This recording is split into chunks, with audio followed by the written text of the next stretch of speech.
Pagod na, pero laban lang. Kaya yan, walang susuko. Yan ang palagi nating sinasabi sa tuwing may nararanasan tayong mga pagsubok. Sa tuwing araw ay sisikat, panibagong araw na naman ang pagsikap. Kaya minsan, di ba, napapaisip na tayo na bakit parang wala namang nangyayari.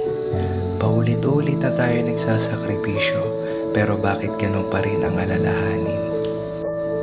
Para bang ang buhay ay isang dagat? Minsan mahinahon, kadalasan maalon. Kailangan mo lang sumabay para ikaw ay makaahon. Pag nadapa ka sa iyong paglalakbay, kailangan mo lang bumangon. Mga luhang sumasabay sa buhos ng ulan, nakikipagsapalaran at nagtatanong sa sarili kung ano ba ang kapalaran. Lahat ng para sa atin ay may itinakdang pagkakataon.